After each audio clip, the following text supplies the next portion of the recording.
Apakah Presiden Prabowo adalah sosok presiden yang pantas untuk dipercaya oleh rakyat? Di pembahasan kali ini saya ingin berpendapat, saya ingin beropini terkait dengan eksistensi pemerintahan Prabowo Subianto saat ini. Teman-teman, perjalanan kepemimpinan Prabowo saat ini sudah berjalan kurang lebih 1 tahun. Tetapi kemudian banyak dinamika yang terjadi yang semua dapat kita saksikan di beberapa media maupun di perkembangan di media sosial. Ya, sejak beliau terpilih, yang walaupun pada proses pemilihannya itu menuai kontroversi karena merekrut Gibran yang notabene anak Pak Jokowi, presiden ke-7, untuk menjadi wakil presidennya, dan ini dianggap sebagai bentuk persekongkolan antara Pak Jokowi dengan Pak Prabowo. Artinya kemenangan Prabowo Subianto itu dianggap sebagai bentuk kemenangan yang tidak murni karena ada campur tangan seorang presiden aktif, di mana presiden aktif tersebut mencalonkan anaknya sebagai wakil presiden, yaitu Gibran Rakabuming. Nah, proses ini kemudian berdinamika, banyak penolakan yang timbul dari masyarakat, banyak gerakan yang muncul dari masyarakat menolak keputusan KPU ini yang meluluskan Gibran menjadi wakil presiden Prabowo. Tetapi kemudian apa dikata, proses ini selesai dan Prabowo Subianto dan Gibran Rakabuming Raka itu menang menjadi presiden dan wakil presiden, dan sudah ditetapkan oleh KPU melalui putusan Mahkamah Konstitusi. Namun dalam proses perjalanan juga tidak sedikit menuai kontroversi. Pertama, kita mulai dari kebijakan Presiden Prabowo Subianto dan Wakil Presiden Gibran Rakabuming Raka, di mana ada program yang menurutku cukup fenomenal, yaitu makan bergizi gratis. Ini secara substansi sebenarnya patut kita acungi jempol. Ketika program ini berjalan masif di seluruh Indonesia, maka menurut analisa beberapa pakar ahli bahwa ini akan menjadi pintu gerbang kemajuan negara Indonesia, karena ini berdampak pertama bagi anak-anak pelajar sekolah, kemudian suplai gizi anak-anak Indonesia yang kemudian akan tercukupi dan berdampak terhadap kemampuan otaknya anak-anak pelajar kita ini. Kemudian di sisi lain efek dominannya luar biasa.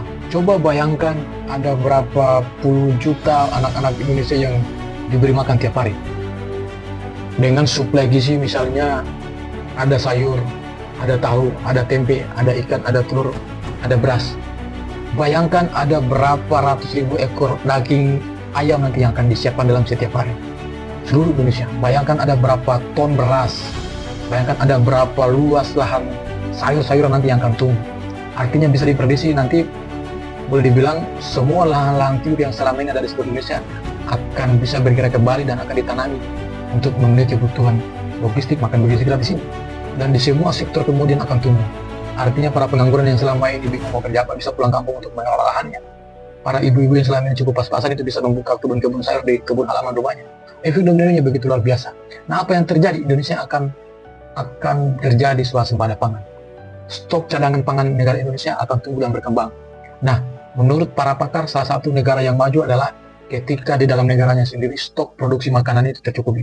Ketika stok lumbung pangan itu tercukupi. Dan dengan program ini, potensi besar Indonesia akan mengalami swasembada pangan. Itu satu sisi. Tetapi di sisi lain banyak hal juga yang kontroversi. Misalnya tiba-tiba masyarakat dikejutkan dengan pungutan pajak yang luar biasa. Sementara di sisi lain masyarakat, kita tidak bisa pungkiri saat ini masih mengalami kesulitan ekonomi, di mana perputaran uang di tengah-tengah masyarakat itu sangat sulit saat ini. Karena salah satu imbasnya adalah akibat kebijakan efisiensi anggaran. Akibat efisiensi anggaran ini memberi dampak yang sangat luar biasa, yang pada akhirnya yang dulu sebelumnya itu ketika belum terjadi efisiensi anggaran itu banyak anggaran-anggaran dari pusat yang ditransfer ke daerah itu berputar di tengah-tengah masyarakat. Karena akibat efisiensi anggaran ini kemudian banyak anggaran-anggaran itu yang tidak sampai ke daerah. Akhirnya apa? Di daerah-daerah saat ini mengalami ekonomi yang sangat lesu. Perputaran uang sangat lambat, dan ini sudah terjadi sekitar 5-6 bulan terakhir. Dan semua masyarakat hari ini, silakan disurvei, dicek datanya, mengeluhkan hal yang sama. Sementara di posisi yang lain, ada beberapa lembaga pemerintah yang melakukan kebijakan yang justru menambah luka hati masyarakat. Misalnya pertama, Menteri Pertanahan Agraria, Bapak Nusron itu melakukan kebijakan yang kontroversi menurut masyarakat. Mungkin dalam sisi aturan mungkin itu dibenarkan, tetapi dalam konteks pelaksanaan dan realisasinya mungkin perlu ditinjau ulang kembali. Karena begini, dalam kebijakan itu disampaikan bahwa dalam 2 tahun tanah atau lahan masyarakat Indonesia yang tidak dikelola oleh pemiliknya, meskipun sudah bersertifikat, akan diambil oleh negara. Itu sangat mencederai hati rakyat. Kedua, PPATK mengeluarkan kebijakan akan memblokir rekening tabungan masyarakat yang tidak dikelola antara rentan 3-12 bulan. Bayangkan betapa kontroversinya kebijakan ini. Bayangkan masyarakat yang suka menabung di bank, yang menyimpan uangnya di bank secara utuh, dengan harapan 3-4 tahun kemudian baru bisa digunakan, tiba-tiba diblokir oleh negara tanpa alasan yang jelas. Ketiga, Yang anehnya, Bank Indonesia tiba-tiba mengeluarkan kebijakan namanya Payment ID. Nah, Payment ID ini adalah 9 angka unik itu nanti akan terkoneksi kepada kartu tanda penduduk Indonesia, KTP, nomor induknya ya. Artinya apa? Payment ID ini berpotensi memantau seluruh transaksi data keuangan masyarakat Indonesia. Nah, tujuannya memang untuk itu, untuk memantau seluruh data transaksi keuangan Indonesia, masyarakat Indonesia, belanja online, belanja apa saja, tabungan, transfer apa semua, itu bisa dipantau. Apa sisi buruknya adalah ini membuka peluang bagi para mafia, bagi para garong untuk mengetahui data keuangan masyarakat Indonesia secara keseluruhan, dan itu membuka akses untuk para mafia ini, para perampok ini untuk mengambil alih keuangan masyarakat, dan ini sangat berbahaya. Dan puncak kontroversi lainnya, belum beberapa lama ini kita dengar orang di badan sendiri Bapak Presiden Prabowo, itu Wakil Menteri Tenaga Kerja atau Ketua Prabowo Mania, tiba-tiba ditangkap tangan. Padahal dia bekerja baru 10 bulan, dan ternyata potensi pidana korupsinya itu terjadi sejak bulan Desember. Artinya sejak baru beberapa bulan dia menjabat menjadi Wakil Menteri.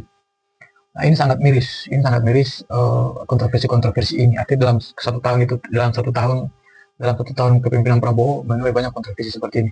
Di sisi yang lain, anggota-anggota DPR yang selama ini banyak menikmati fasilitas dari pajak masyarakat, justru banyak melakukan pernyataan-pernyataan yang sangat kontroversial. Misalnya, salah satu anggota DPR dari Nasdem mengatakan bahwa masyarakat Indonesia yang setuju pembubaran DPR itu dianggap tolol sedunia. Kemudian ada salah satu anggota DPR dari fraksi Golkar, kalau tidak salah namanya Aziz Kadir, itu juga menjelaskan hitung-hitungan terkait dengan kenaikan gaji anggota DPR yang 3 juta per hari itu, yang kemudian dikonversi terhadap kontrakan rumah 3 juta per hari, itu dianggap masih belum mencukupi. Kemudian di sisi lain ada beberapa anggota DPR yang notabene basicnya dari artis, dari selebritis, kemudian menjadi anggota DPR, dan justru menjadi di DPR hanya menjadi bahan olok-olokan karena mereka berjoget di tengah kondisi masyarakat yang kesulitan ekonomi, yang puncaknya pada akhirnya terjadilah kasus demonstrasi yang sudah terjadi beberapa hari ini. Demonstrasi ini awalnya dilakukan dengan secara tertib, dilakukan oleh beberapa kelompok mahasiswa, kemudian disusul oleh beberapa organisasi-organisasi buruh, berjalan dengan tertib. Tetapi kemudian demonstrasi ini kemudian menjadi kalap, menjadi aksi-aksi anarkisme yang dimulai dari tewasnya salah satu sopir Gojek online yang bernama Afan Kurniawan, dilindas oleh kendaraan taktis Brimob yang kemudian mengakibatkan saudara Afan meninggal dunia. Kematian Afan ini kemudian memicu kemarahan publik, memicu kepanahan masyarakat, sehingga terjadilah demonstrasi besar-besaran, pembakaran di mana-mana, hampir di seluruh, menyebar sampai di seluruh Indonesia. Terjadi demonstrasi yang mengakibatkan kerusuhan. Beberapa oknum DPR yang sempat tadi yang membuat kontroversi kepada masyarakat, dijarah rumahnya, dihancurkan rumahnya, sampai mereka kemudian kabur ke luar negeri. Indonesia kemudian menjadi tidak kondusif karena kekacauan ada di mana-mana. Nah, dalam posisi itu Prabowo mengeluarkan pernyataan bahwa meminta kepada seluruh masyarakat Indonesia agar tenang dan menyerahkan kepada beliau dan mempercayakan semuanya kepada beliau untuk menyelesaikan. Nah, disinilah substansi kemudian pembahasan kali ini. Dengan 10 menit perjalanan tadi itu yang hanya baru berumur 1 tahun, tetapi dengan berbagai macam kontroversinya, apakah kemudian kita masih pantas untuk mempercaya kepada Presiden Prabowo? Apakah kemudian Prabowo Subianto bisa menyelesaikan semua persoalan-persoalan ini? Kita berharap Prabowo Subianto menemukan solusi terbaik untuk negara ini. Kita percaya bahwa beliau telah dipilih oleh rakyat, diamanahkan selama 5 tahun untuk memimpin negara ini. Olehnya itu, terlepas dari kemudian rakyat masih percaya atau tidak, tapi apapun itu, beliau sudah diamanahkan selama 5 tahun. Kita serahkan kepada beliau untuk mengelola negara ini.